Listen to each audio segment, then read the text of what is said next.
It's hard to forget. Hard to forget you're dreaming.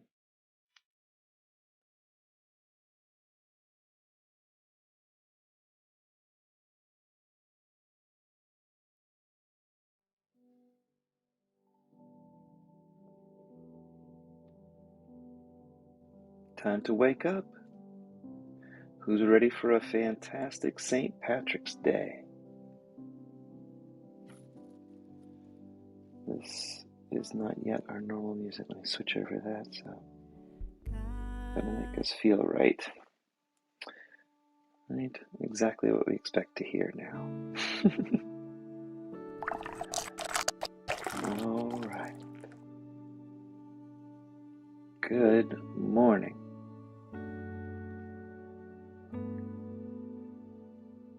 Still adjusting to the time change. Yes, ma'am. It may be a couple of more days.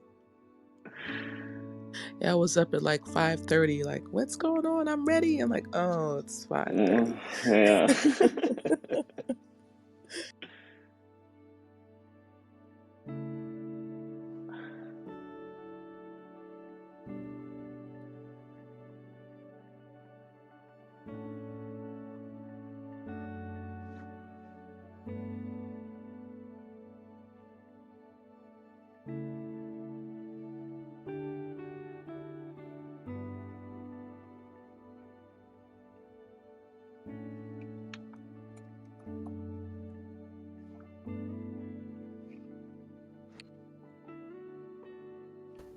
Good morning, Jordan, Tamara, Tom, Bill, Bob. I know Bob is not here yet. Janine, Andy, Sanas, and Caroline. Good morning. Good morning. I'm glad to see you here today. Good morning, Adriana. I love how you pronounce your name. My name. Okay. How should I do it right? You're doing it perfectly. I love it. That's great. Yes, it's how people pronounce your name different than me. You have the little flair. It's like Yanni. It's like Yanni. It's a softer J. Yeah, for It, me it's a strong one. Yeah, it's that's my beautiful. only issue with the J's. But you love it, so thank you very much. I keep telling her the way she says it is more beautifully than the way we say it. Absolutely. And there's other things that she says that are more accurate than we say. And it's really kind of, we have the habit of talking about stuff in the present tense, and Spanish talks about it in the past tense. And when it's in the past, we still talk about stuff in the present tense. It's very interesting. Yeah, you make English sound more beautiful to me. That's a wonderful way of putting it. Good job, Janine. I appreciate that, but I still have to work a lot in my English. But thank you very much. That is such encouragement for me. Thank you. And maybe you can start to teach us some Spanish. Claro que Right? sí, por supuesto que sí. Ooh, what was that? Of course, I will. Por supuesto is of course, and claro que sí is like sure. Like sure, I will do it. Por supuesto. Por supuesto. See? Por supuesto. That's so cute. You'll get to laugh at us. Try to do Spanish. Yeah, Lee is doing a great job already. Making you laugh. Yes, I'm good at making you laugh. No, I'm asking. He always asks Vera when Vera is around. Vera, Yeah. ¿Cómo se dice? Banana, whatever's in front of me. How do you say it? And Vera teaches him how to say words in Spanish. It's so adorable.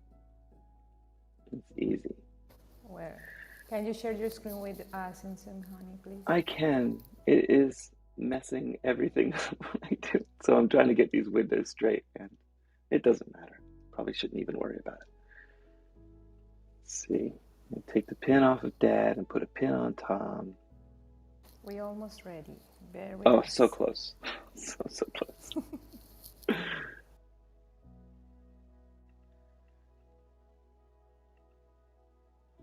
Just in case it's entertaining, I'll tell you what I'm actually doing. There's a window that I'm looking at where I want to be able to read my book, and it has Adriana and Bob and Tom in that window, and it's from Zoom. And today, for some reason, the Zoom window meeting is really different than it usually is, and I can't select the right one. So my audience members that are usually on the video are going to look a little wonky, but you know what? That's me. We're going to have sometimes today. Okay. Good enough. Good enough for, this isn't even government work. It's that bad.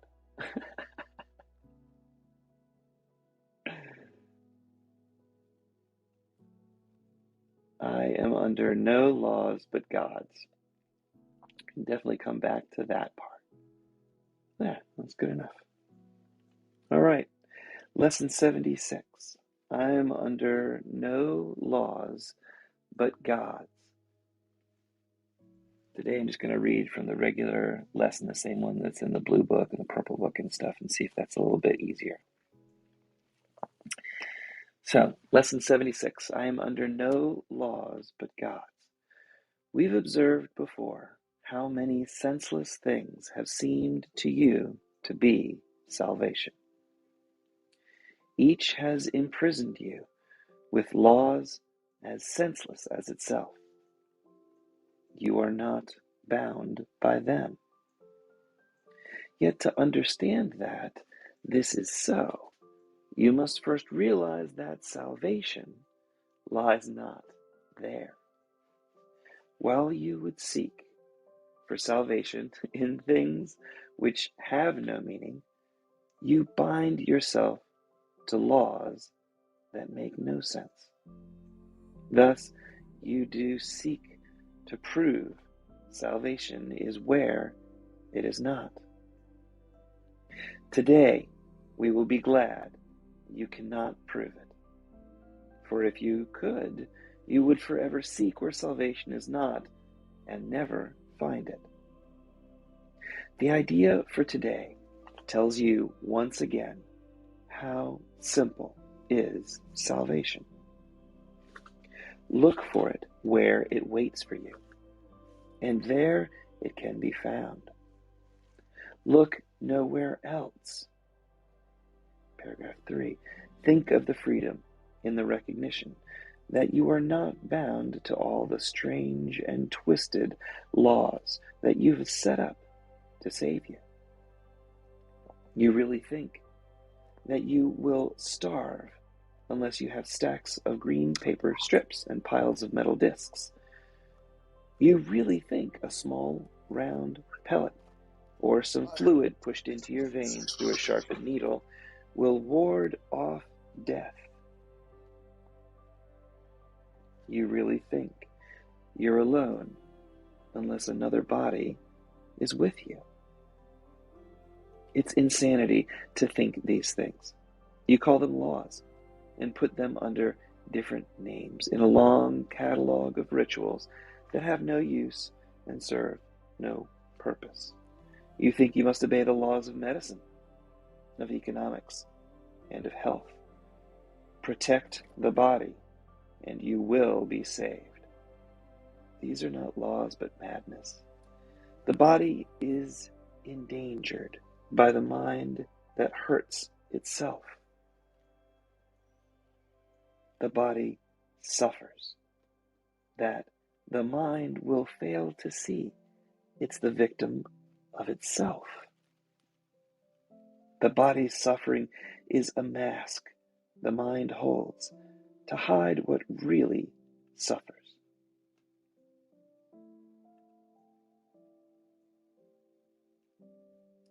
The body would not understand its own enemy, that it attacks itself and that it wants to die. It's from this your laws would save the body. It's for this that you think you are a body. There are no laws except the laws of God.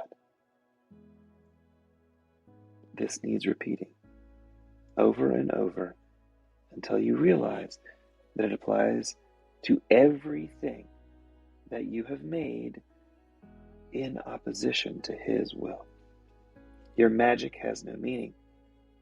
What it is meant to save does not exist. Only what it is meant to hide will actually save you. The laws of God can never be replaced. We will devote today to rejoicing that this is so. It is no longer a truth that we would hide.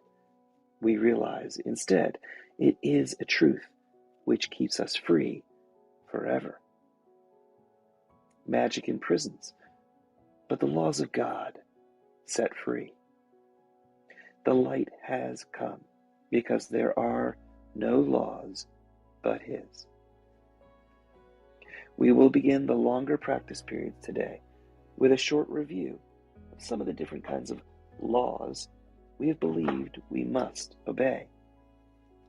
These would include, for example, the laws of nutrition, immunization, of medicine, and of the body's protection in innumerable ways.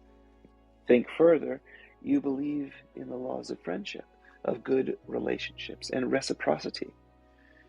Perhaps you even think that there are laws which set forth what is God's and what is yours. Many religions have been based on this.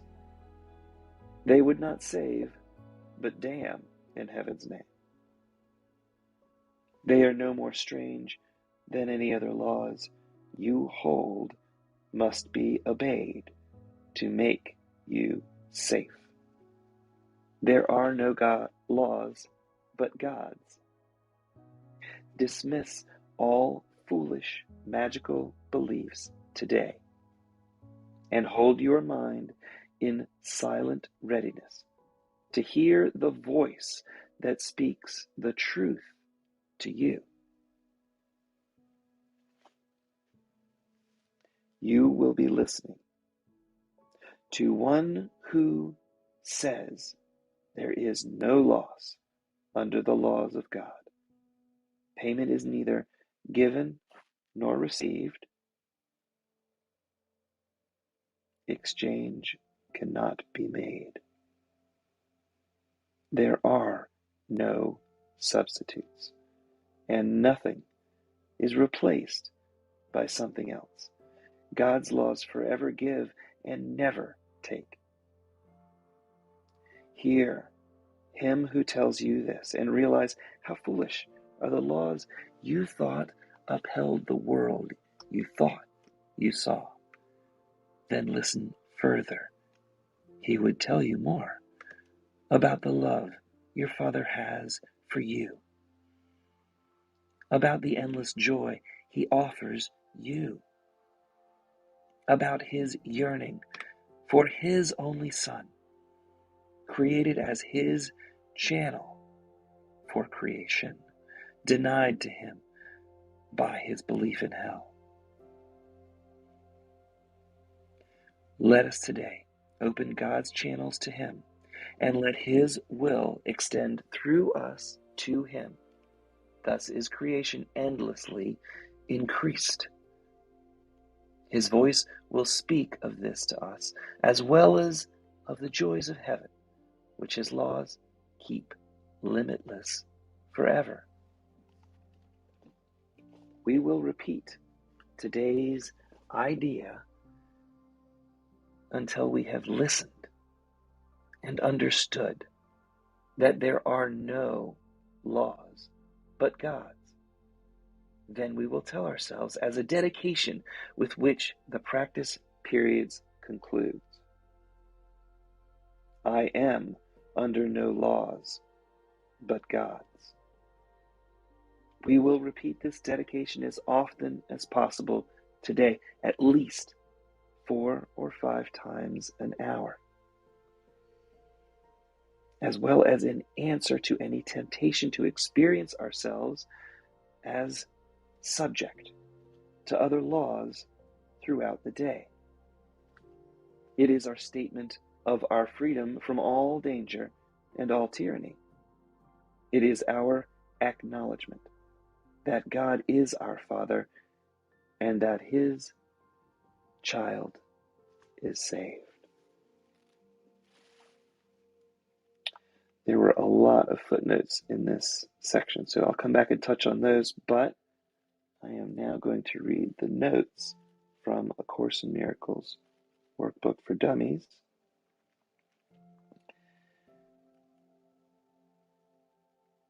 Lesson 75, there is no will but God's will. Lesson 75 is, the light has come. And Light is a symbol that you have accepted God's will. You're reading 75, but we are in 76. Thank you. It's time to get 76 trombones lined up. It's going to take a minute to switch these pages. Get in there.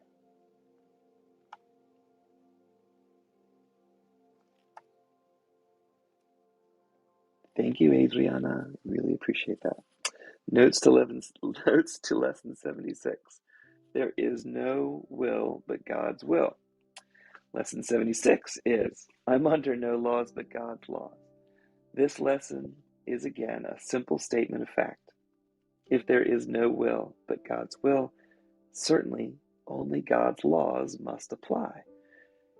God's laws would be administered through that single will and would apply to all of creation. Yet, once again, that is not how we perceive our certain circumstances. Earlier, we stated that illusions, not reality, are the source of all conflicts. When you believe your salvation is found in the fear-based world of individual perception, you bind yourself to the laws that apply to that illusion.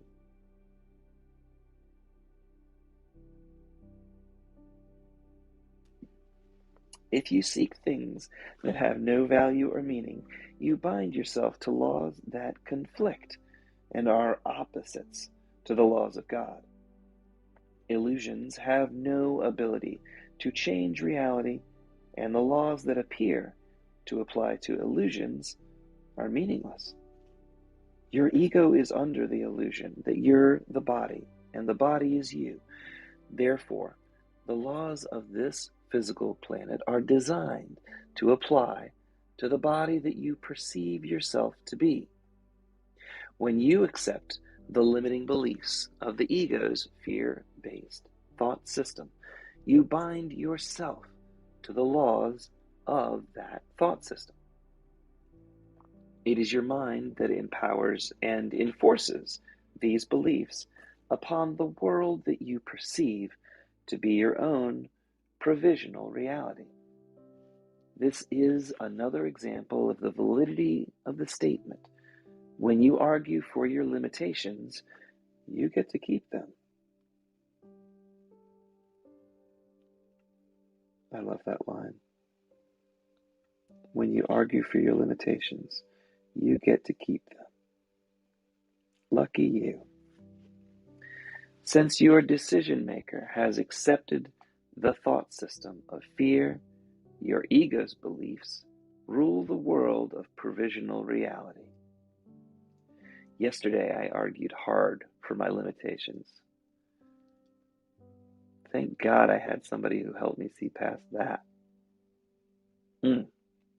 This is my stumbling block, guys. Since your decision maker has accepted the thought system of fear, your ego's beliefs rule your world of provisional reality. Your ego's beliefs are designed to provide false confirmation that the separation is real and that your mind is a victim of outside forces that are beyond its control. Your ego does not want your decision maker to realize that your mind is the source for all illusion and you have the power to awaken. Your ego needs the body to suffer, to prove that your mind is not the controller of its own fate. Yet it is your split mind that powers that illusion and makes them appear real. Your mind is the creator of your own private world of provisional reality. It is your mind's desires and beliefs that bind you to the laws of this world. On the practical side, the general rules that are applicable on the game board in time and space help ensure a more uniform experience for their participants. They allow experiences to unfold in an orderly and logical fashion. The rules provide general guidelines for the game to proceed in time and space. The physical rules of cause and effect seem to apply. We discuss cause and effect in greater detail in tomorrow's lesson. It's important for you to realize that you're a spiritual being that has chosen to have a human experience. You have chosen to play this game on this game board of time and space. Your physical body is the game token that holds a space for you on that board. This game token allows you to have a human experience, the human experience that you desire. The token is not you. It's important to remember this so that you don't get caught up in the game that you forget that you are not your body. If you do, and it's all right to, since it makes the experience seem more real and provides an excellent test for learning what you currently value and why. It is part of human experience that you desire. It's like VR, except better than VR. Although the body is not you, it should be treated with it should not be treated with disrespect. So, thank you, Tom. Although the body is not you, it should not be treated with disrespect. Your body is like a car. If you want a car to have a long service life and provide you with years of dependable transportation, it is prudent to service and maintain that car on a regular basis. If you refuse to have your car serviced and maintained, it may not be available to perform as you desire when you need it. Eventually, even with a well-maintained car, there comes a time when it is no longer serviceable. When that is the case, you decide to trade it in for a newer model. The body is just like that car. Don't mistake the body for who you really are, or you will be afraid to trade it in when it's no longer capable of providing the experiences you desire.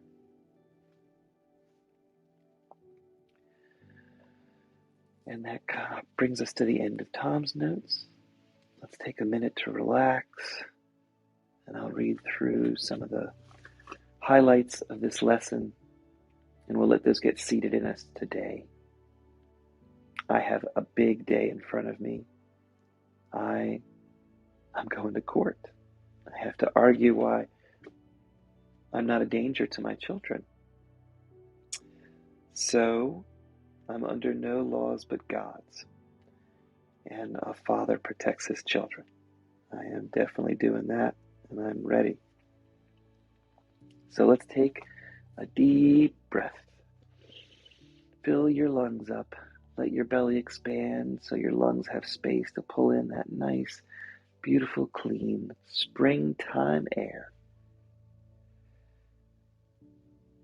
And let it all go as we get into a rhythm together. I'll count to 8. We'll breathe in for 8 and hold it for 8 and expel the air for 8 seconds, or at least the 8 seconds I'm going to count. right, let's take a nice deep breath in, nice cool air. Fill those lungs. 4, 3, 2, and hold that breath. Keep that air in there. It will sustain you. 4, 3, 2, and with control, exhale slowly. 4, 3, 2, 1. Pull beautifully clean, cool air into your chest. Pull your shoulders back. Let your chest expand. Fill it all up and hold that breath.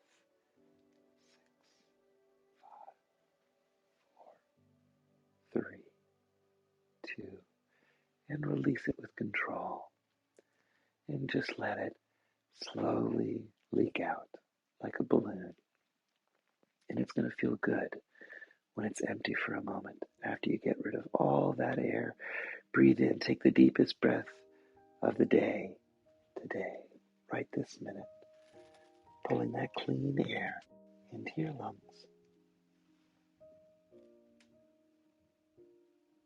And I'm so grateful to have all of you here with me, holding your breath for a little bit longer. We're going to release with control. And I'm going to read from A Course in Miracles. Today, I am under no laws but God's. Today is helpful to us. If we're looking for something, it's helpful to look in the place that you can find it. Today I am under no laws but God's.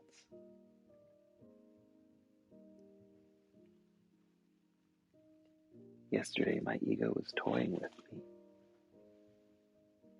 and it had a whole bunch of limitations it was offering me, and I couldn't see past them. It was like a fog. I couldn't see the light I needed. Today, I'm so glad I couldn't prove it. Today, I'm glad I'm in the light. The idea for today tells you how simple salvation is.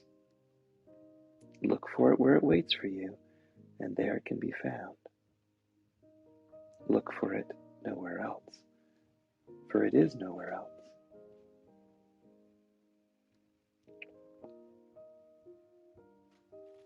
Our ego tells us we have to obey the laws of this world. Sometimes those laws can help,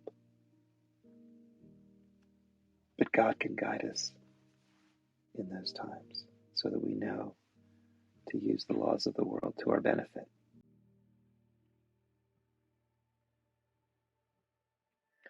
The body can be endangered by the mind that hurts itself. The body can suffer if the mind fails to see that it is a victim of itself.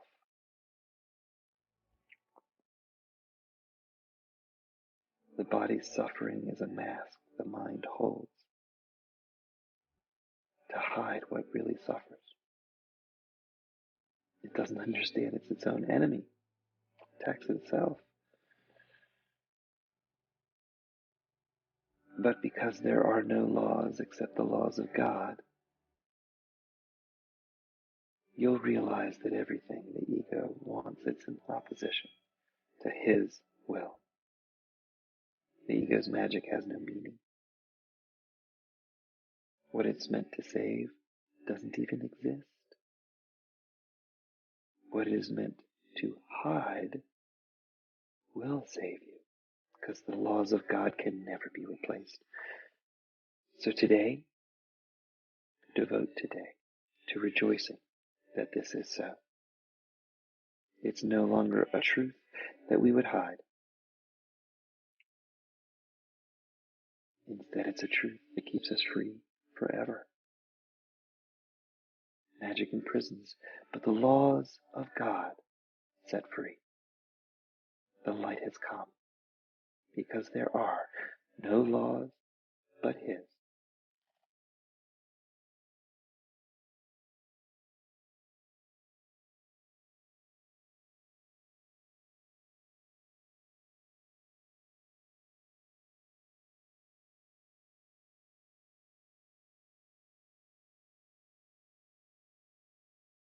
I am under no laws but God's. Hear him who tells you this, and realize how foolish are the laws you thought upheld the world you thought you saw. Listen deeper.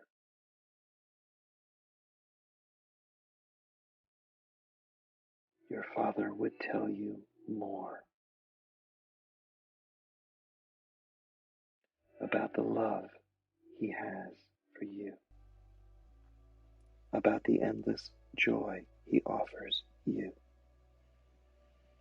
about His yearning for His only child, you, created as His channel for creation, denied to Him by us, the children, our belief in hell. It's our belief that keeps us here in hell rather than going right back to the Garden of Eden where we belong. So today, let us open God's channels to Him. Let His will extend through us right back to God. This is how creation endlessly increases. His voice will speak of this to us, as well as the joys of heaven, which His laws keep limitless forever. Today, repeat this idea until you really have heard and understood that there are no laws but God's.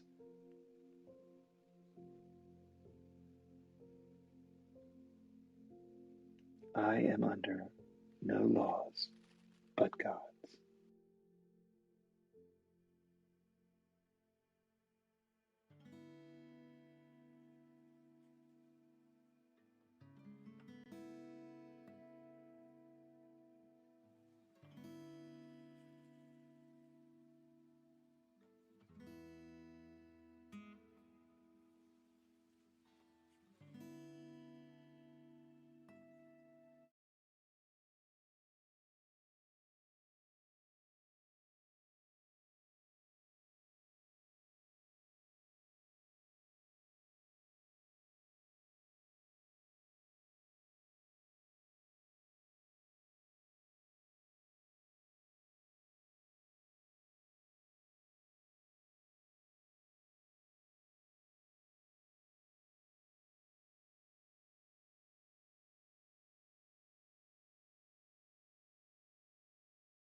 Isn't it fascinating that the day that you go to court,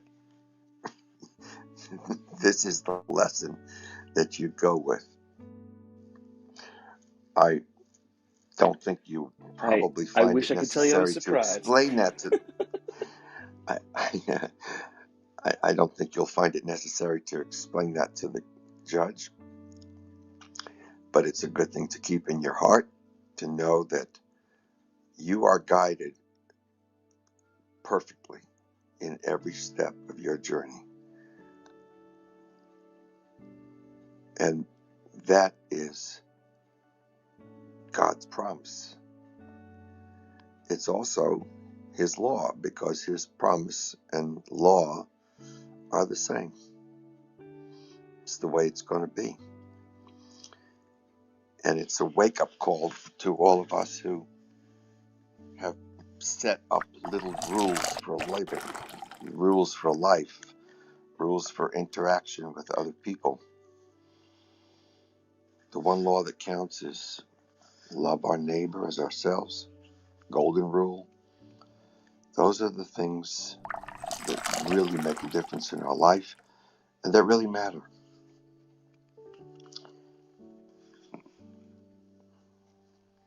That's my thought with this so far. It's interesting. It says there's no laws but God's law. But this world and our fear-based thought system operates under a different set of laws. And the Course in Miracles describes those as the laws of chaos. And the laws of chaos basically say that I'll just try and rattle them off. The first one says that we believe that truth differs for each one of us. Everybody has their own brand of truth. The second is that each has sinned and therefore deserves attack. The third is that God has accepted our belief that we're sinners and therefore sees us as sinners. The fourth is that it's basically a zero-sum game, that what I have I need to take from somebody else. And the fifth is that there's a substitute for love, or that conditional love, not unconditional love, or something else is that substitute for love. And conditional love is that idea that really, because you're the body or that you're a sinner, we have to fix, change, control, protect, or impress somebody else because we say we love them, or we have some duty to protect them because we see themselves as a body. And those are the laws that actually rule our own beliefs, the fear-based belief system. So, if we looked at the laws of God, they're going to have to be the reverse of the laws of chaos, which would be the reverse would say that, one, there is only truth, that truth doesn't change for person to person. I don't have a different truth than you.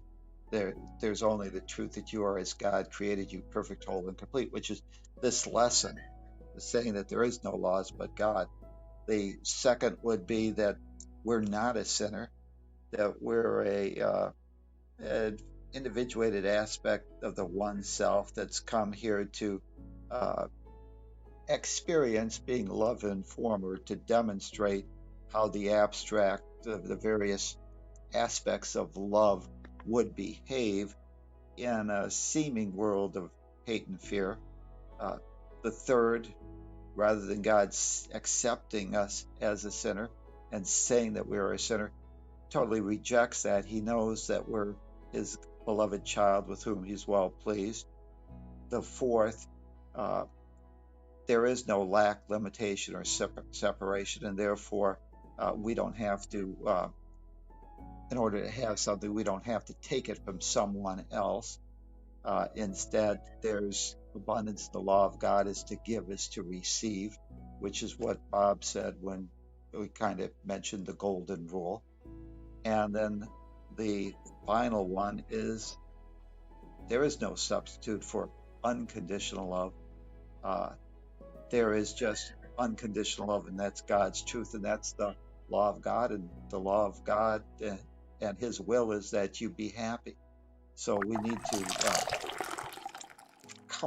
be aware that we're operating under a fear-based set of beliefs, and that God's laws are the opposite. And if we follow God's laws, and His will is that we be happy, that's what we'll find, and we'll be able to see this world of seeming hate and fear. We'll be able to see God's love even in this world of seeming hate and fear, and know that these are stepping stones that we've placed in front of ourselves. We've put blocks to God's, to being able to recognize that love is the only thing out there, that fear is not real, and that those are stepping stones to help us reawaken to the truth of what we really are. Thank you. Hi, Thanks, Lee. Tom. Hey, Andy. Hi. I wanted to tell you a story, if I could, I about want to hear it. Yeah. obviously, our the justice of the world is not the same as the true justice. And I remember my many times I had experiences with my ex-husband who just wanted to upset me, and by taking me to court for this or that. All of them were just his way of trying to keep more of his paycheck in his pocket. He didn't like the law that was written in stone. And so obviously they were pretty, it was already a certain way, and nothing was going to change that way. But I was thinking, I think a lot about how some people try to control the other ex-spouse through the children, and through ways that won't really prevail in the end. And I remember telling my daughter, she wanted to move to New York from Florida. The father of the child wasn't seeing the child at all, and yet he told her she can't move out of the state with the child. So she felt trapped, and like she couldn't move out of the state. And I said to her, just tell him, okay, then I'm leaving, and come and pick up your son. Now that sounds harsh, but I knew he did not want the son. He wanted to control. He did not want, what it looked like he wanted. Okay, he just wanted to control. It was really obvious. It sounds to me like this could be a similar situation where there's some people trying to control, and the worst thing to do is to play into the game, because what she did finally, I said, you know what, tell him you're leaving, tell him what day you're leaving, and that you, and write it in right, do all this stuff, and she, when she did finally get the nerve to do that, he said, oh, I'm leaving to New Jersey anyway, go ahead. But it took her over a year to get up the nerve to even give him that, because she thought she'd lose him. And I was like, well, my point is that however this whole thing transpired, kids even like to control us. Kids even try to control their parents. And how this whole thing sort of transpired was out of somebody trying to enforce their own control. But what happens often is that the person, honestly, I wouldn't fight this with a whole lot of money. This is a game that's going to happen. If you have to get a lawyer, and you have to pay a lawyer a whole bunch of money, and I know this is going to sound like you might or might not be able to do this at all, and that's fine. It's not really even a suggestion. It's just a something It's that okay, Andy. Yeah. It's okay. Yeah, keep going. Yeah, I was just going to say, yeah, the fact that what happens often is whoever's had an agenda, if you don't play the game, we'll find out that that wasn't really what they wanted, and that it will come, the justice will prevail in the end if you don't play the game. You have to, but don't worry about the outcome, because the outcome, I'm just trying to remind Oh, you I that definitely the know what you truth mean. will prevail. Okay. Yeah, I know what you mean. This has been a couple of weeks worth of doing this, and it's been 6 years of experience with her. It's I'm sure. she had a restraining order for 2 years, so I had plenty of practice figuring out how to still see my kids with her not Yeah. wanting to talk to me. And now the kids have a sense of what it's like because the restraining order was included them this time. And so, assuming everything goes the way I expect, I'll probably see my kids Monday and Wednesday and Friday and the weekend, and I'll start to do whatever I've got to do to rebuild my relationship with them so that it's not hurt. But it's just a little bit extra complication that my ego complains I didn't need, but maybe I did. Maybe I needed this perspective, one more little kick in the tush. Well, I'd like to give something that I also understand about the course today, about the what it's talking about today. I see God as really everything. Like, I can't even fathom God being more than I understand now in this moment, and it's always unfolding, and I'm understanding more of who God is. So, with having said that, it's almost like okay, what I'm understanding is that I can't even, what people aren't even capable of thinking. They're only capable of connecting, like triggered thoughts. Like, we actually speak with um, the data that we know up till now. We use all of it to formulate and articulate something we want to say, but it's all memory. Everything that we um, used to articulate a message is all from memory. It's not anything coming from anything that we now do we get more data? Yes. And how? By being open-minded and by accepting that we can use it. Even if we don't believe what somebody says, we'll store it in our brain. It'll be a memory. And if we need to use it somehow to make another perspective or point of view, we will. So the funny part is that, to me, that's what God is. It's everything that's already there that I can actually understand everything else with, right? And how I can express it verbally. And it all comes from all of our senses. We're picking up, we're hearing things. If we can't hear, okay, we're reading things. We are seeing things, and we're using all this information that comes in. And this is how we're having memory. And so I guess what I'm saying is that, like, the law of a person would really be how they actually function with all of that. So I know that sounds, I don't know how that sounds, to be honest with you. And yeah, I just kind of woke up a half hour ago. So that's all the memory that I have at the moment and how I've put it together. It's just what I'm open to at the moment, I guess. Thanks, Andy. I appreciate it. I mean, I definitely been in and out of this kind of stuff before. I'm not too worried today, or at least right this minute. I know I did the right thing. I'm just frustrated that it's so easily derailed by somebody else's opinion, and that's the thing I'm aiming to fix. A little bit of reality is not going to hurt.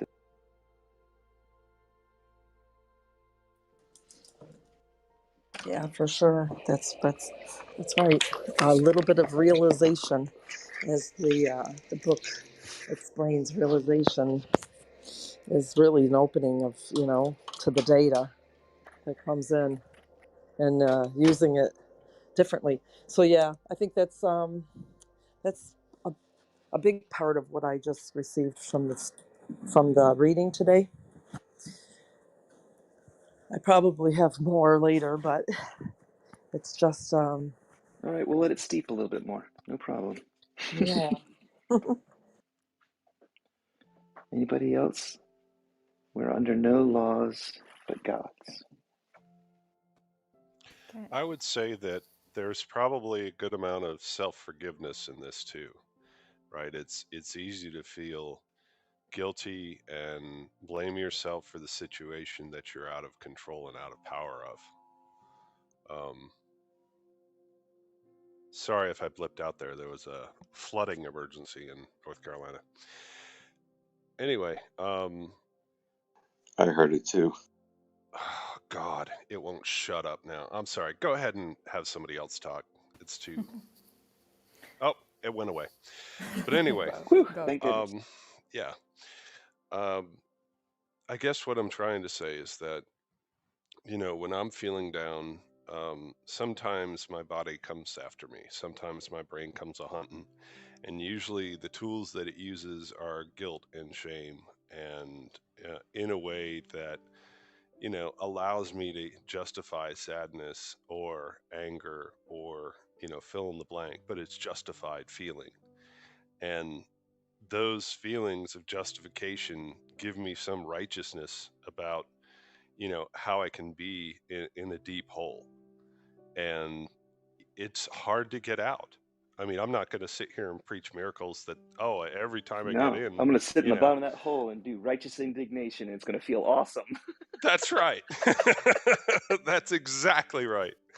But when I stop trying, like, I have had a recent experience of shame, and for some reason I got relief overnight, and it was the ability to forgive myself for something most people would say I should have done, like 90%. But it was still, there was a fraction that wasn't right about what I did.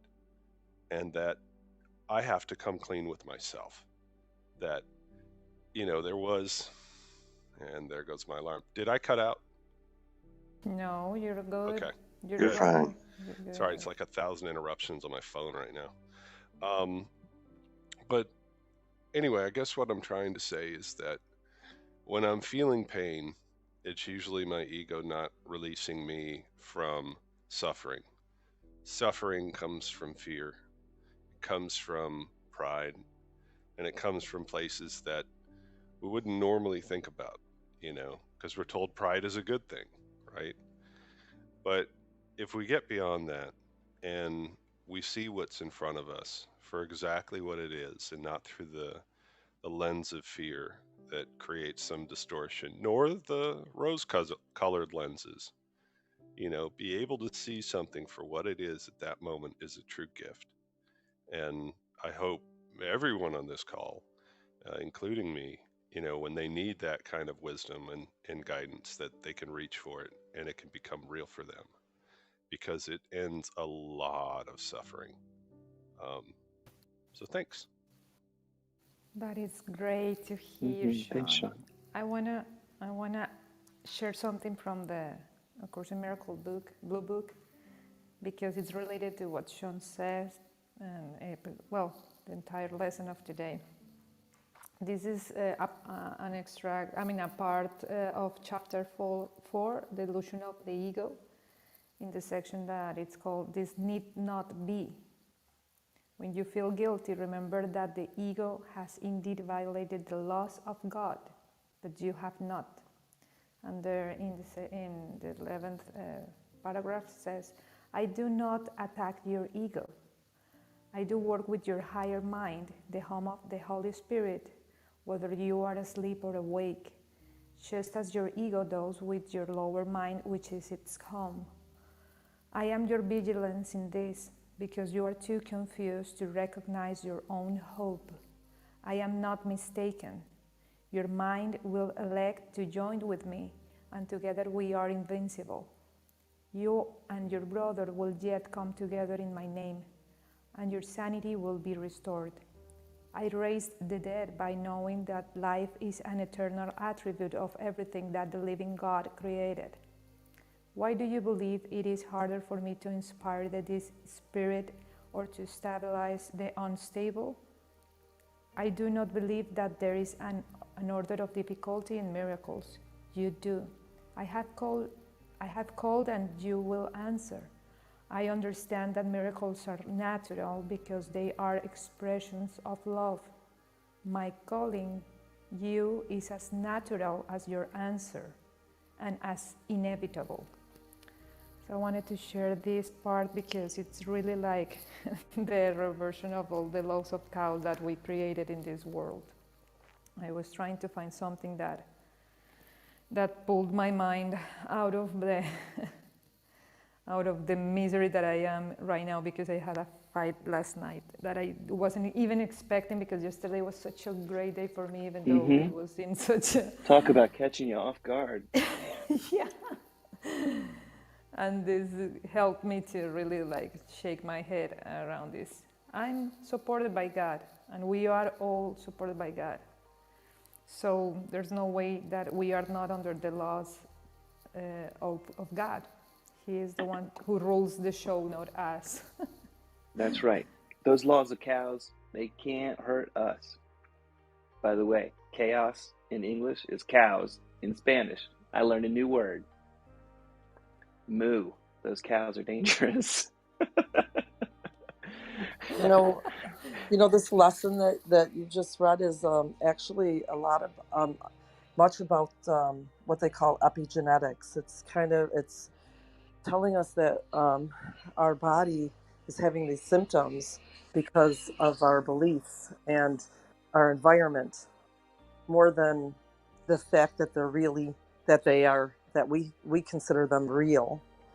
Well, we feel them physically, but we consider something being wrong with our body, but we don't realize that it's actually the mind that's stuck in a pattern that was created from memories.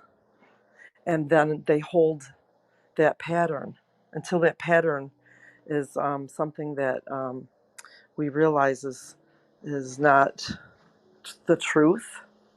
Then, we still hold that symptom usually, unless we try to block it out with some, medication or something, or a vaccine or whatever they're talking about. So it's really along the line of the environment and what we thought was true, and we've got that in our memory, stored in a memory, in a pattern in our with synapses and nerves. Just there's this whole circuitry that happens in the brain that holds this. And if we can let go of that, we would not be having the dis-ease and the symptoms anymore.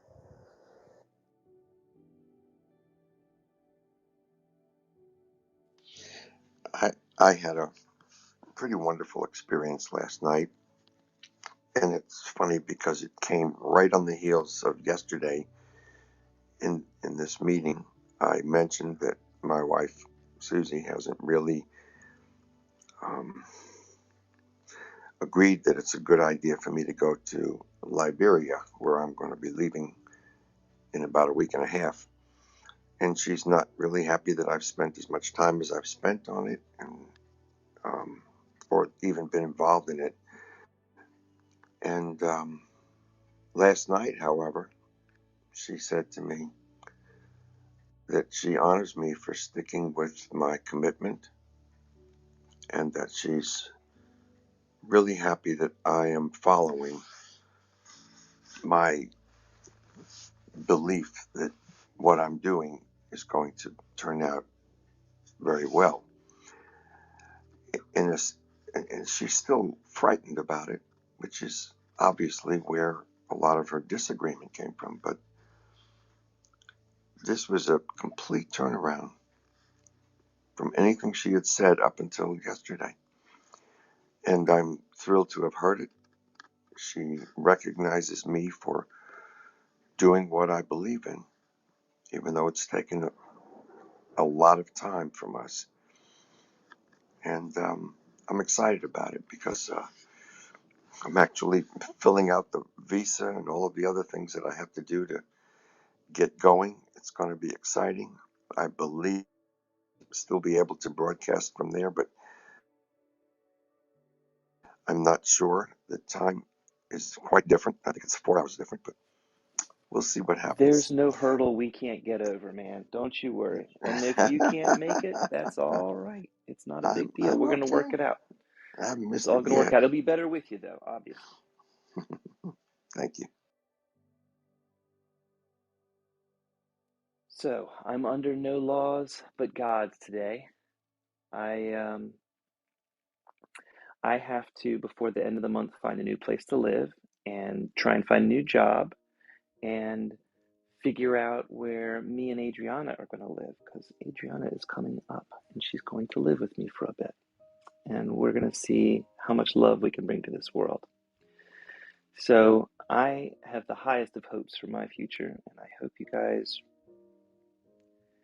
can let this lesson sink in today. If you've got a little reminder app, like ACIM Remind, the lesson said, let's remember this thought 4 to 5 times an hour. Maybe it was 5 to 6 times an hour. You know what? The little app will tell me. I'll go set mine up. All right, so ACIM Remind says today's lesson is 76. I'm under no laws but God's, and it's given me 1 an hour. Well, try and keep it in mind anyway throughout the day. I'm under no laws but God's. And today, as periodically as you can come back to this, help this remind your ego who's really in charge. This brings up, before we dismiss all of this, the word law is a word with a tremendous amount of power to it. When you say it's a law, then you have to do it. We all know, if we've seen any movies about, what's the word I'm looking for? We know what you mean. Well, where policemen, for example, exceed what their power is supposed to be and force certain types of people to do things that are inhuman in some degree. But what is the idea of law? Is it something that is really supposed to be because someone said it's supposed to be? Well, yes, because you have governments, and the governments have this deal going, and they make laws and all of this kind of stuff. But in terms of how we're supposed to think, nobody gets to make a law like that for me. They can try. They have. And those kinds of laws we are immune to those, to the laws where people try to control the way we think, because they really don't even have access to it anyway. There is a place in the Bible that says something about, when you're in Rome, do as the Romans do, or something like that. That's not really the quote that I wanted for that particular statement, but it's the same idea. Yes, there are those kinds of laws on earth that are set up so that you don't run a red light and stuff like that. But the things that bring great joy to us are based upon the freedoms we have to think any way we want to. And when we do that and employ that, and we help other people to be able to do that, then we're doing a lot of good. And that's why this particular statement for today is extremely powerful, because there are a lot of times growing up where we're going to try and do something, but there's something inside us that says, I'm not supposed to.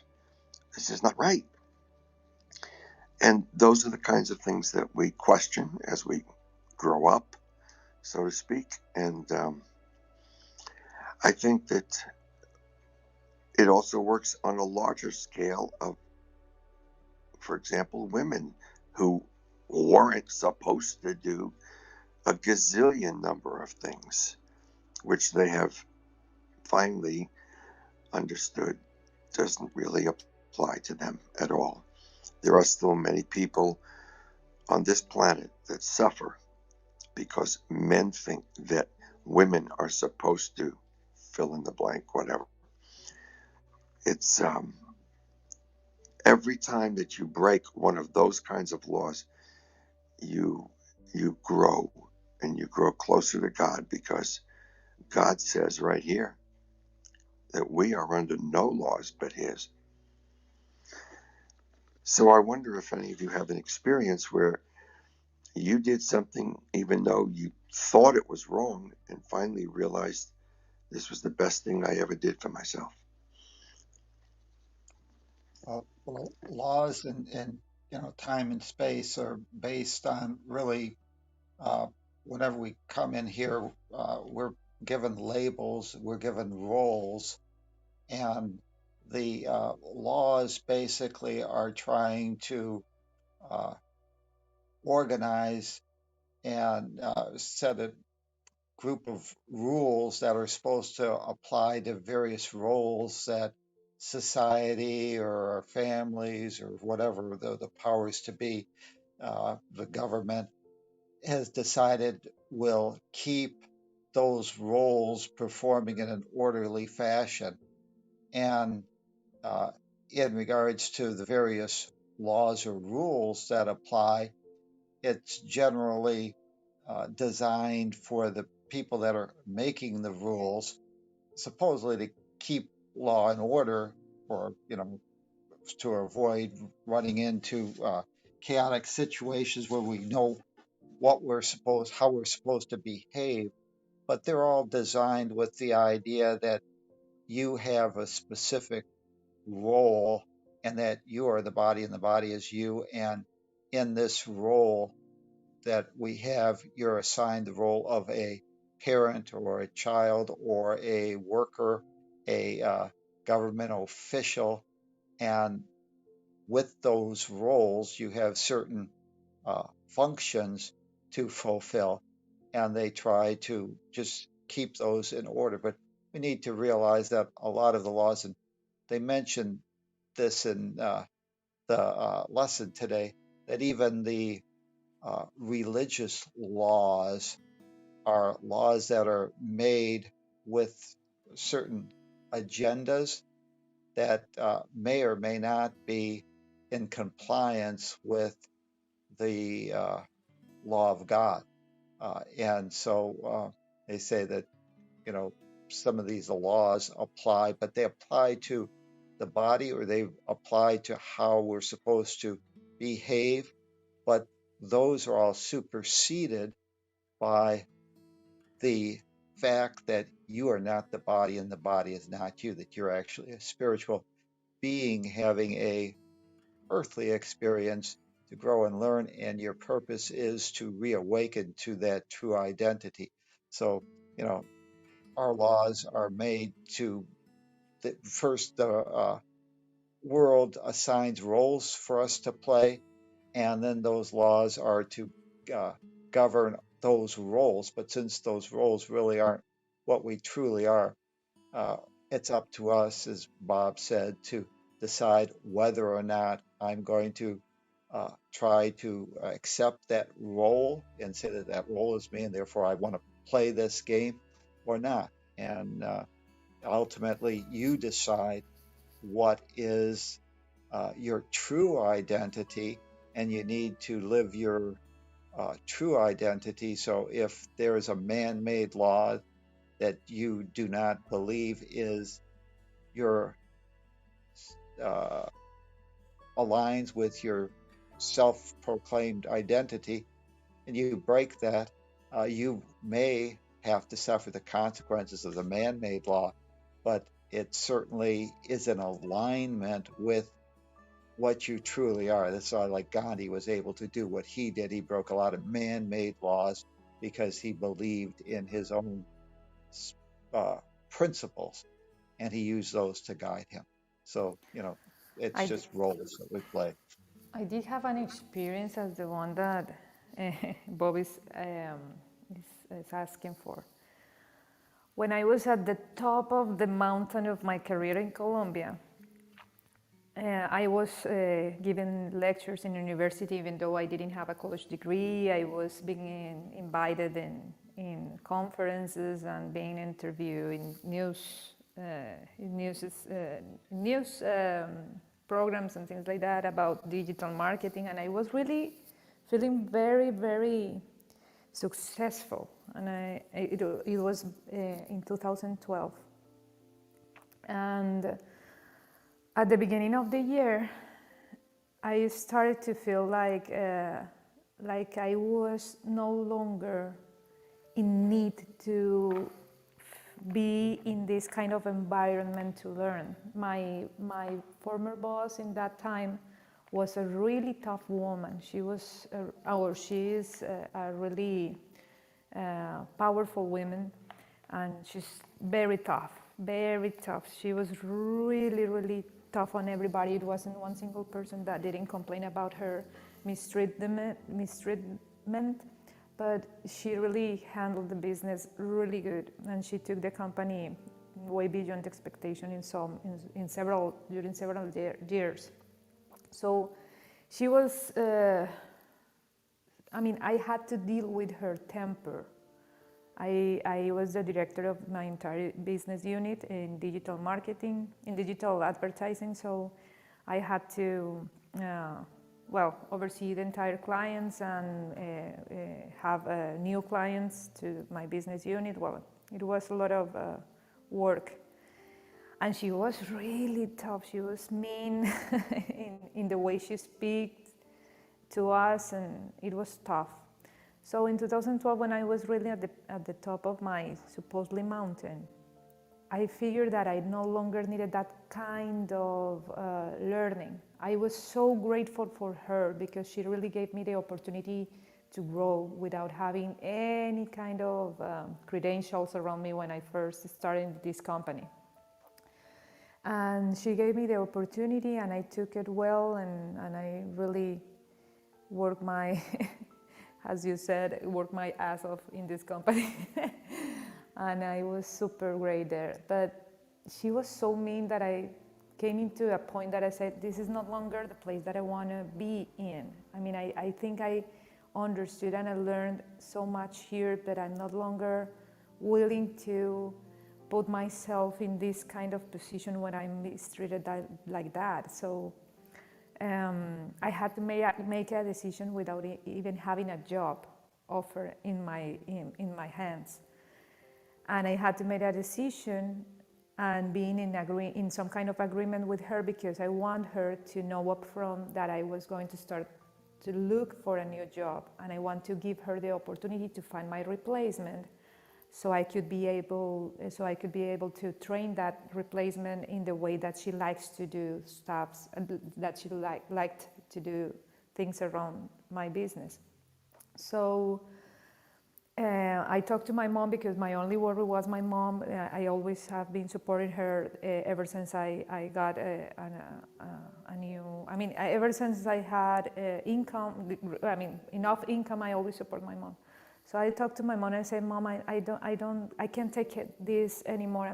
This is too hard on me, and I think I have gained great experience here. This might be some tough time for us because I don't have a job, but I want to quit this kind of environment right now. And she said to me, she has always had more faith in me than I ever had in myself. So she said, well, honey, don't worry. If you have to do it, do it. We will figure it out. Don't worry. You have been doing great there, so there's no doubt on my side that you will find a great new experience. So do whatever your heart is telling you to do, because you don't need to put your heart on this kind of situation. So I talked to my boss, and she of course yelled at me. She said that I was this stupid little girl that thought that knew everything, and that now she can have the world in their hands. So she was really mad at me. So I started to put my boundaries and said, well, this is not personal. Her name is Maria. She's really a wise woman in some form. And I said, well, this is not personal, Maria, but I do appreciate you so much, and I appreciate everything you have done with this company. So I'm saying this because I don't have a job in my hands, and I want to make this the best transition for you and for me. So let's just negotiate how much time could I be here working and training this new person and looking for a job.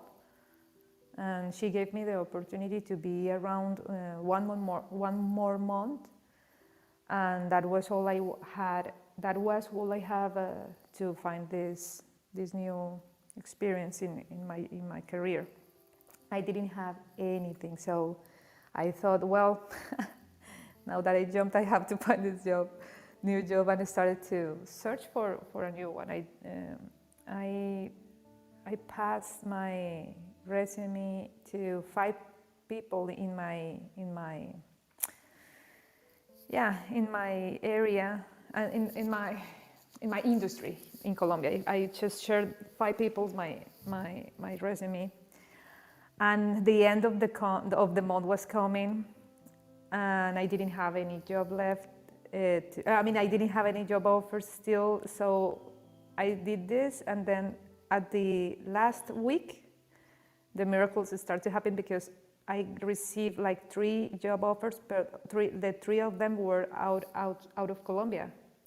I received 1 in Panama, 2 in Mexico, and I was thrilled with Mexico because I have visited Mexico for the first time in that same year.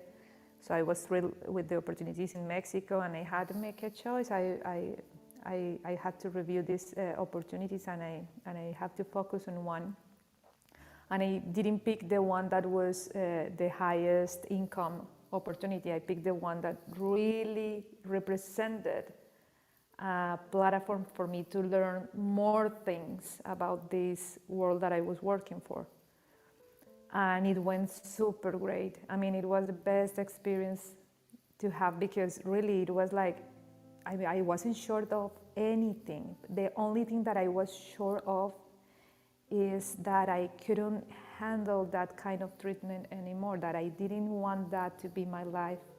And I only wanted to pursue experiences where I can grow in learning and feeling treated correctly. And doing that was a leap of faith, and that paid off really great, because I had the most wonderful experience working here in Mexico. And then, I got married, and the story went to another kind of learnings. But yes, I did have this kind of experience where you are only sure that you're doing this for higher reasons, and you have no idea how it will end up. But if you are coming from the heart, really miracles can happen. Miracles can happen. So I guess what I'm saying here is this represents a huge risk for you to take, Bob. But it's such a great adventure that I only wish that we all can be with you, hearing your stories and your sharings. Meanwhile, you're there or afterwards, whatever, because I know this is an experience that is coming to you from a higher perspective. And I know that even if it doesn't happen, even if it all goes, if you go and you realize that it will not be the kind of thing that you were expected, it will be such a great gift for you to learn, that you will have a tremendous amount of wisdom out of it.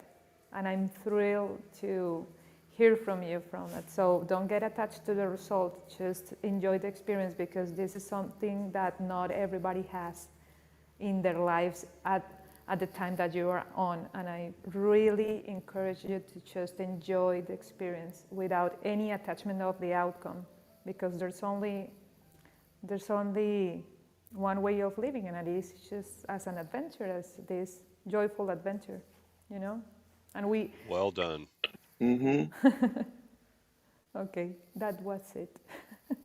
Well, I got to tell y'all a story. When I was in college, in my 4th year, when I had, we have 5 years in architecture, I had a presentation to make, and it was for us. It was for a school for retarded children. That's the way they used to refer to them back then. This was in 1967, 66. And I knew what I wanted to do, but I had no idea exactly how to draw it up. And I'm an architect, and if someone's going to build something, I have to give them drawings. And in spite of that, I decided that I was not going to present any drawings at all. And I mentioned it to 1 or 2 friends, and pretty soon it shot around the whole class. And my teachers, or the critics, as we called them then, found out about that I wasn't going to be presenting any drawings. And my friends all said, "You're going to flunk, buddy. You're nuts." And I just kind of said, "Well, okay, we'll see what happens." And so I went in with not one drawing. I violated every rule in the book for sure. And I had 3 critics, and one of them said things to me that I can't repeat in this group. um, Another one said, "I have no idea what the hell you're talking about, but it really sounds great. So I'm going to give you a C." The first one flunked me. The third person, who had been just came from the third critic, who had just, this was his first year, and he had come from Italy, and I had quoted something in there from The Phenomenon of Man during my presentation, which was all verbal, um, a book that had been written by T.R. Desjardins. And he was a fan of T.R. Desjardins. I knew that, so I'm not stupid. And I did mention some things about that and how it applied to what I was presenting. I had to do it verbally and not do it with drawings, because in the past I have done drawings that were very good, gotten a good grade for a poor design, and I know other people who have had great designs but poor drawings, and they didn't do well.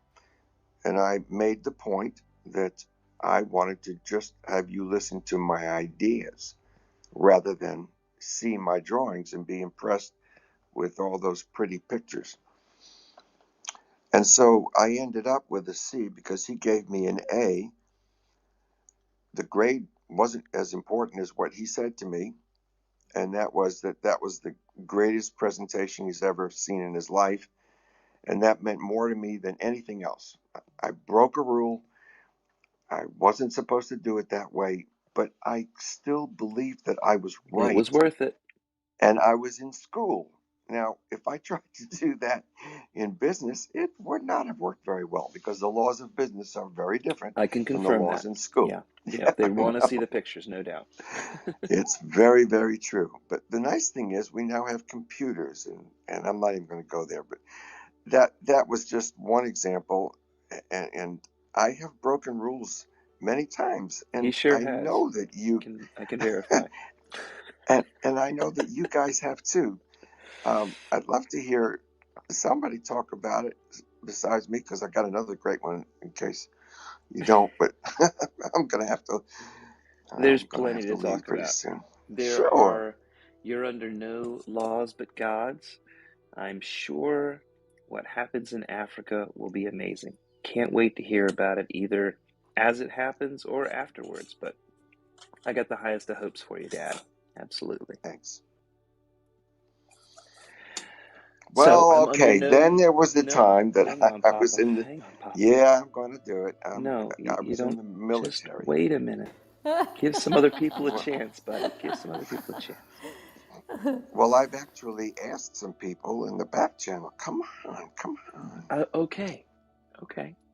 Give it a But I minute. got a great story, and I'm going to tell it. Yeah, All tell right. it. It's a quickie. I'll do it quickly. We had an inspection in the military. They have very strong laws in the military. I knew that my mustache was a little bit too long. There are rules that you can't allow your mustache to grow beyond the ends of your mouth, believe it or not. So, like a handlebar mustache would not work very well in the military, and I don't think you've seen too many. Anyway, we had this big inspection, and that's when 72 people lined up in 4 rows at every single person. And he said to me, "Sergeant Andron?" And I said, "Yes, sir." He said, "You don't pass inspection." And in full command of my mind, I think, and at full attention, I said, "Major, you don't pass inspection either," as loud as I could. The 2 people on either side of me started to laugh, but quickly suppressed it. And there was a murmur, but no one was allowed to even break attention. I see Adriana cracking up. This is a true story, everybody. I just want you to know. And so the major came back to me and he said, Sergeant Andron, yes, sir. I can verify it's a true story. I've heard this story hundreds of times. He said, Hundreds of you see me times. later for an Article 15. Well, it cost me $50, but it was the best $50 I ever had to spend. And the reason it happened was that this particular major was constantly trying to make my life miserable. And he studied something, engineering or something, I forget. And I was by then already, I was a full degree in architecture, and I was doing things in this particular group to help things go. But his father was a colonel, and he felt make sure that I learned proper respect for someone of a greater rank, and that was his rule. And I broke it, and I paid for it, but it was worth every penny. And sometimes you just have to do that. That's my story, and I'm sticking with it. And that's how as you Lee became knows. a legend in the In my own mind. at least within the troops you were in. That's true. I'm not sure if legend is the best way to describe what they thought of me. Well, I guess that's someone that has the courage to test his I would command. pay $5. I would pay $5 to talk to either of the two guys on either side of you, to hear their version of the story, just to see if they remember it, to see like Of course they will to remember. see what kind of legend in their mind you became. I was a It's Bill pretty Murray before inspirational. It's nice to tell a before boss to Bill fuck Murray off came. sometimes. I was a Bill Murray. Sometimes you just have to do things like That's that. the I mean, fact, Jack. You kind okay. of helped everybody see that their sovereignty is what you did. You reminded everybody of their sovereignty, and that's the truth. What a nice way of saying that. Thank you, Andy. Yeah, that's what I saw, and I was laughing my butt off, thinking, It "Yep, was Andy. it would be Bob doing that. I would do the same." I was very outspoken in school, and yeah, I was trying to get attention from everybody. Sergeant Andy, you do not pass inspection. You can tell I'm still outspoken, yeah, and I say things that are like maybe off the wall to some, but Time you it's climbed my up and gave me sovereignty. hell. What's that? What'd you say, Bob? Lee has a story. Come on, I Lee. do? What's my? Come Yeah. I don't on, know. Lee. Come on, Before Lee. you before you graduated, what did you do on the walls of your high school? Oh my God. I want to hear this story. Dad. This story. Mm-hmm. Yeah, This tell is it. You Come on, Lee. all avoid it right. All anymore. right. Take it out of your system. I wasn't the best kid in school. I wasn't the worst kid in school. I had a big old car that attracted a lot of attention, and I had a couple of, well, a specific guy. It was really my first time rappelling off of a building, honestly. We had a bell tower at our school, and it's 5 stories up, and me and Clay went up on the bell tower, and we rappelled down the side, and we spray painted class of 1990, and we thought we were going to get away with it, but there were 3 of us, and Clay and I, loose lips sink ships. We were tight because we were on the side of the building. But our third partner, the person who helped us with the ropes after we had come down, she cracked after a couple of days. And the vice principal called me and Clay into the office, and we were told we had to pay a fine. That was money we didn't have, so of course our parents paid a fine. They had to sandblast the side of the building. I am embarrassed to say that I was a graffiti artist of the worst type. Oh, You and now were Clay is married to one of my best friends, and she runs the 911 switchboard in Raleigh. So they are amazing people. They've done very well. No way. It was that Clay. That Clay, and Wow. not Beth. Beth wasn't the one. A different Beth was the one that told on us. But it was all right. It worked out all right. Lee, I missed. Did you tell us what you wrote on the side of the building? I missed that part. Class of 1990, my high school graduation year. Oh, They didn't have any other kind of wisdom to share It by was then. no, we didn't. It was the day before the seniors were going to have their big thing. So it was kind of like calling the juniors calling out that their class was better than the year that was graduating. oh. Ooh, So truly a simplistic little, uh, just a juvenile prank. it was very classy of you, Lee. Yeah, classy. Orange spray paint on the side of a gothic. Anyway, that's high school. We live and we learn. I certainly am still learning, so it's all good. I have a Today's lesson story. was I'm under no Go laws ahead. but God's. Go ahead, So, Janine. all right, let's hear it. Tell us your story of being under no laws but God. It's not that big of a deal, but and I was pretty young, and I have to admit, I have a confession for you guys. I have been dozing on and off. That's what my voice is good for, I hear. It's very relaxing. True. I don't know. This time change has been so like off, and I'm like, oh my goodness. I just laid down. I thought for a second, let me just relax. The next thing, it was like 7:30. I was like, oh. It's not too late. It's It's not not too too late. late. It's not too late. Thank God for Um, the replays. I know, I know. But I heard your story, Adriana. That was really spectacular. I love that. Bye, sweetheart. My daughter's going to work. Um, I was probably about, was I even 12? And I was in a small private school, and it was a group that I was in, a singing group, a course called CTC, Chapel Theater Company. And the school was called Germantown Lutheran Academy. I think we changed into Germantown Stevens Academy. So it had like a little bit of spiritual, religious background to the school. So we did sing some religious songs. But am I thinking about the theater? No, we did plays too. That's right. We did plays as well. So there was a play coming up, and I wasn't that great of an actress. I was very awkward between the ages of, I guess, like a lot of kids, between like 9 and 13 was rough for me. And I was kind of a tomboy, but I wanted to be a part of everything. I loved everybody, and just wanted to be a part. So I had a part in the play, and I guess my teacher wasn't impressed, you know. So it was me, my girlfriend Kim, and I think another girl, and we had a little bit part. And he kept cutting our part. Like he kept like whittling it down. And finally, it was like one thing I was supposed to do. And I was really furious. I was indignant. And now, mind you, this is a small private school. I mean, come on. Like, this is just for parents and friends. Like, what's the big deal? You know?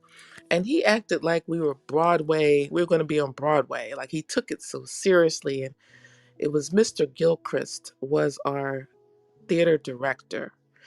And one of my best friends was Yolanda. She was so good. She was very good, actually. She could sing, she could dance. She was just, and he would yell, though, at most of us, and louder, louder, and he was always trying to put the fear of God in people with this booming voice. He was tall, he was just an imposing figure. And when he cut my part down to that one bit, I think I had now like one line. I was like, I'm done. I am done. And I told my mom, I says, I want to quit the play. And I mean, this was like right before performance time. Like I think we had like maybe a few days or a week until the actual performance. I mean, we'd been rehearsing and rehearsing. Everything was in place. I told my mom, I said, Mom, I am not doing this. Maybe it was like 2 weeks or something. I don't want to do it. And I told my friend Kim, whose part was cut as well, I said, let's just sit this out. Let's not do it. Let's stand out. Let's put our feet down and not do it. She was like, okay, yeah, I'm going to do it too. And when it came down to it, Kim let me down. She didn't do it. And I decided to sit out, and I sat out of that play, and nothing happened to me. I mean, nothing. And everybody was just like, oh, you could tell like other people wanted to do it because they didn't like, the way he did things. And, uh, we felt like puppets. What we going to do? We're just little kids under the sky. And I sat out in the pew. I remember, I guess it was an actual chapel because I remember the pews, and I just sat there. And because that was a class period, there was nothing to do but for me to sit there. And I watched the others, rehearse and perform. And I think this went on for a few classes. And I felt so empowered. That's what I got out of it. And my mom stood behind me. My dad was very upset about it, though. But they acted like this was some big deal. And I was like, I'm not doing that. You know what? You're not going to disrespect me and cut my part down to one line. I'm not doing it. And I don't know how he felt about it. I don't think he liked it, the theater director. But it just gave me a sense of just victory. And I just felt really proud of myself for standing up for myself. And that was my story. Good for you. Could I add something? Good morning, everybody. Morning. How's everybody? It seems like we're sharing nicely today. I'll add something. For whatever reason, my parents always taught us to pretty much have sovereign minds and to follow that. Like, use your own sound, rational, God-given mind and use it. I guess I started that by first grade. They didn't have gated fences, and I was in a parochial Catholic school, and I had forgotten I'd done it till a girl reminded me later, I guess about age 17, that I routinely left that school and I went home to my mother because I didn't want to be away from her love, or I'd go to my grandfather's medical practice. And that was pretty far cruising for a 5 or 6 year old kid. And I did it so routinely, it was just like they weren't going to oppress me. I just couldn't stand it. And I kind of blotted that out, I guess. It was just a thing Amy did. And my mom would meet me and not make me go back. Or my grandfather would say, oh, well, come see what's going on in the medical office today. And later in my life, I met a girl. I don't know, we were at a country club. And I was working there. And I was also a member, but hanging out. She goes, oh, you're the girl who ran away from school all the time. And I thought about it. And I said, oh, yes, that's correct. That was me. I did it. And all I wanted was to be around the love of my family. And I didn't like being separated from it. So almost immediately from the early point of my life, I didn't like what was being driven into me. You have to be here and do this and do that at this given moment. I've always kind of retained that within me, and sometimes it might have gotten me in some kind of trouble, with maybe teachers or jobs or different things. Sometimes I just get up and walk out of the door of a job that I found oppressive. And I wasn't a rebel. It was more like I felt like maybe this isn't really the right way to go, what other people are telling me to do. And it says in the lesson something like there is no payment or sacrifice in it. So I just may have gotten me into a few little loopholes here and there. Um, like my ex-husband always said, "You're not normal. You're not normal. You're not normal." I think he still tells my son, "I am not normal." And I thought, well, what is normal in my private mind? What the hell is normal then if I'm not normal? Maybe you're not normal. You're coming Damn from right. a very oppressed Slavic state. 500 years of oppression since the czars, the Bolshevik Revolution, oh God, fascism, and then communism. I thought, maybe you're not okay, and I am. So I really loved today's lesson so much because it made me feel a lot more normal, I guess, because I was told that routinely. Actually, that ex husband, the only one I've had, is telling my child I'm not normal and I'm not this. And, he's pushing on that, I guess, Slavic mindset into my child. And hope I've trained him and taught him well enough to follow his own sovereign true mind.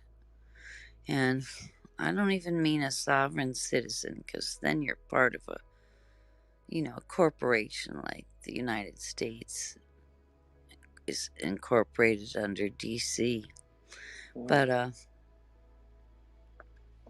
well, that's kind of my story today. All right. Um You're under no laws but God's either. yeah, I guess I never thought about it really like that. Well, you certainly don't have to be under his laws, the ex's laws. I don't have to be under my ex's laws. No, She I doesn't want sure me living in the don't. town I'm living in, so not No, up to I her. don't. It's just that I heard it enough that I always thought, but you're not normal. I just didn't state it. But Normal's just a setting on the washing machine. gosh, I know. And I just feel like we should all have our sovereign God-given minds and to go ahead and do what we believe is right with God, not with anybody else. Because then you're always standing in a place of purity and benevolence, and it's good. I think that's one of the And central messages of the book, is that we're free from all that. That's the good I, news, is the I only feel thing that makes free us of think it. that is our ego. Yeah, Yeah. I feel it. And well, Bob, I wanted to address you because you've decided to go ahead and go to Liberia, and I know you thought about it very carefully, and so you feel it's the right thing to do. And I know you took a lot of time to think about it, so I'm glad that you're following, well, your heart and what God is telling you. And some of the other stories I've heard, I'm pleased for the romance, if I call it that, between Adriana and Lovely. I'm very delighted for you guys. And I am tickled pink myself. I'm pleased for both of you. And I just wanted to add that I'm sure there were times where I felt, um, I don't know, when people you're yelling at you in your school or yelling at you in your job, or it's oppressive and icky. I just hated that. And gee, I would just get up and walk right out the door. I don't know. We do not need So to dwell in icky spaces anymore. no, There's I sometimes don't.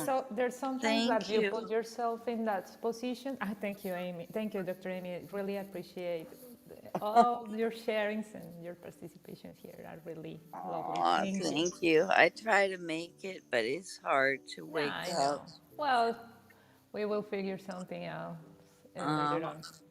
Well, I yeah. I often wish that I had the foresight. I've never done it, but when someone says to me, "You're not normal," to respond with, "Thanks." I think I'll say that from now on. But yeah. there's no one telling me that. It's just I don't like this This is the tape playing in your ex-husband head now, telling isn't my it? child I'm not normal. That's what pisses Yes. me off, Yes. excuse me. Yes. Well, Because is I he a love that psychologist? child like Does he have a anything. degree? Does he have any Hell credentials no. that He's like so, an electrical design engineer. He's got no Oh, credentials, you're but working with an engineer. Oh, look, I've worked with engineers my whole life. Not one of them is normal. no, they're not. And also coming from the They're background they're that he literally did, like, almost all on the spectrum. yeah, like, oh my God, I could see him thinking out the equations in his mind instead of being with our family, like being present. He'd be like doing He's high-end trying to get mathematics or something. he's trying to get his math to work out, and you're over there painting a picture. You're just not Yeah, and I'd be connected. like, can't we play old maid? Like, come on, let's have some fun. But yeah, I just feel like, I don't know, I don't really care what others think of me. But Bob, you mentioned what Jesus had said. I think he did say, shoot, you paraphrased it, but he did say we should obey, I guess, the laws of the day. But I think he said that. I guess so that we wouldn't be imprisoned and stuff, because that's so unfair. They're just talking about taxes and something like that. He, You know, he there's said, some things you have to do, and I don't have any. I mean, that's another discussion. Yeah. yeah, Well, and we he said, know, not to kill and different things like that. I mean, we have It's all right. some decent ideas about what's right. And I love today's lesson, and I just think the whole space here today is so magnificently positive. I'm just pleased I'm here today. Thank you, guys. Thank you, Dr. Amy. Tom, are you going to say something, well, I right? was going to say, he said, give Caesar's what is Caesar's or, Rome give Caesar's what is Caesar's and God's what is God's, was Oh, I think the that's reference, right. He said, That's pay but, right. to Caesar what is his, and you know, God what is his. Yes, so that's exactly I'll right. give you a personal story, I guess, since you're telling stories. But whenever I was younger and I wanted to go to a college, a university, and I picked one that I knew they had to take me. So and it was a large, it was Michigan State University. But anyways, whenever you came in there, they gave an orientation test. They gave it to all the incoming freshmen, and it was designed, I guess, to for them to get an idea of where you were in regards to your peers. And so I went in for my orientation. I took that test, and we got the results back. And I looked at the results, and knowing what I know now, it seems hard to believe, and I find it still hard that they could have done this. But the only thing I remember on my test results were they said what the likelihood was that you would graduate from MSU in 4 years. And I looked at the thing, and all that I can remember is it said zero. It said that there was no way in hell that I Jesus. was ever going to graduate in 4 years. And I had to do some thinking. This was, kind of pre-enrollment. The class had started or anything like that. It was during the summer. And, but, I had worked hard to be able to get the money to be able to go to school. Whenever I was in high school, I was working over, 40 hours a week whenever I was going to school. And during the summer, I was working 80 hours, to get the money to be able to do that. I was working two jobs. And so here I had my life savings, and I was being told that I was going to waste it because there was no way that I was ever going to graduate. And I can't believe that it really said, it would have seemed like it would have said something like 0 to 3% or something like that. But all that I remember was zero. It said nothing, that there was no way. And so I had to think whether or not I should waste my money, to go something where they had told me that it was impossible that I could ever succeed. And so I had to, and I was already into beliefs back then, and I had to create a belief system that would give me some type of chance to be able to graduate. It's a long story, and I won't burden you with the story and the hoops. But in regards to that, uh, it's interesting that they were right. Okay. Ultimately, I never did graduate in 4 years. I graduated in 3 years. I worked my way through. I also graduated. I ended up in their honors college. I ended up being whatever with the 4 point whatever the you know. But I didn't graduate in 4 years. It only took me three, and it just shows. And what I had to do was I had to change those beliefs, and I had to carve out an exception to the rules that they said, and I was too ignorant to question their belief or their law that they had made that you couldn't graduate. But I was able to create some corollary beliefs that would allow me to reach my goal and actually exceed it, with supposedly high honors, which was something that they said was impossible to do. So, I just gotta give for you a what it is. high five, Tom. That was excellent. Whatever you did at that young age, devote yourself to your college money, and you did it all yourself. Whatever you had told yourself, I'm gonna win, and you did it even better. Makes me feel so happy on the inside, Tom. Thank you. You're welcome. I'd like to ask you what made you believe, against those crummy odds they gave you, what shifted in your mindset that made you say, hey, I can do this? Because a lot of young people would have been more or less downtrodden and, just Well, curious. I realized I had thought about, just quitting before I even began. But what I don't know if you want to take the time uh, to tell you, but what I came up with a range, what I called my range theory at that time, which said that we're all given some type of ranges and as to what we're capable of doing. And for example, like your range might be 200, my range, and you have the ability to be between, well, let's just make it 100%, okay? And you've been given supposedly, according to their scores, 100 talents, okay?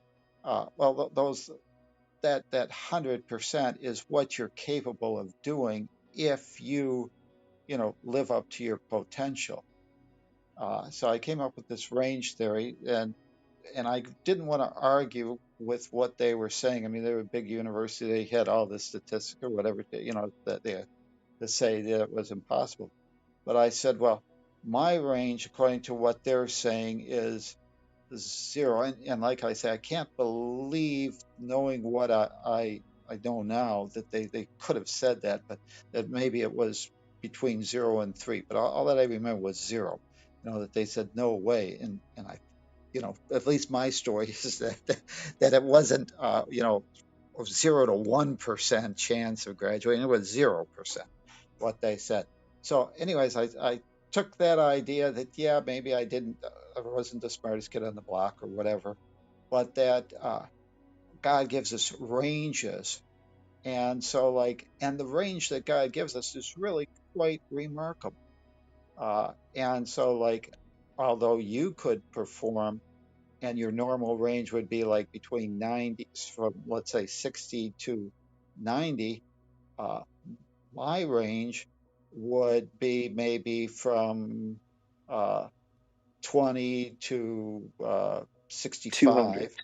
Oh You man. know, that if I performed at the peak of my range and everybody else performed at the lowest end of their range, I've heard about these Michigan I State could students. succeed.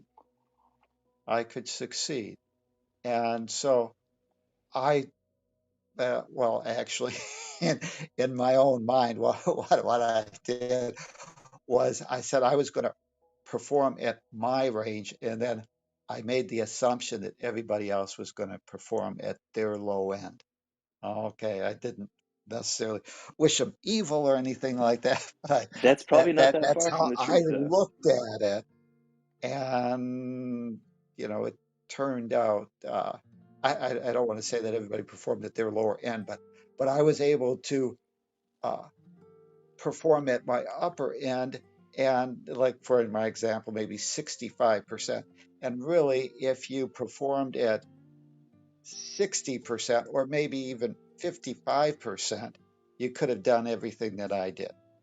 And so that was my range theory, but I had to come up with a corollary belief because I wasn't willing to challenge their belief that I was stupid. Yeah. Okay. Uh, I wasn't, they had all the facts. They had made the rules and they said But I in was stupid. statistical analysis, you're the Uh, outlier. And you made yeah. your own rules that enabled you to be Yeah. the outlier, which is amazing. Mhm, That's the yeah.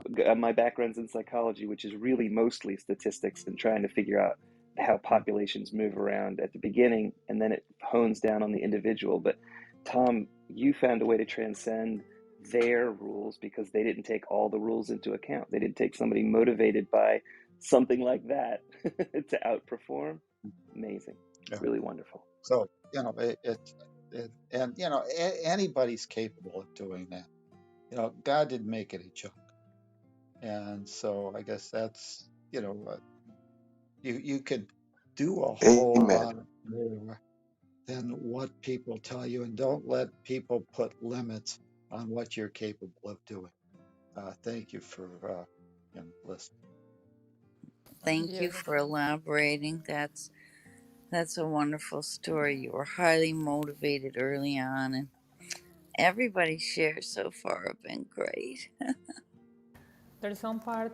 There's some part of my story about this boss that I had that I that I always love to pull out of the context because we have those kind of persons in all the aspects of our lives. Those persons that are really wise, but the form they communicate are so hard sometimes that if you are not strong emotionally, you can get caught on the victimization point of view. But if you start to see, it's just that my daughter came in. She just wake up.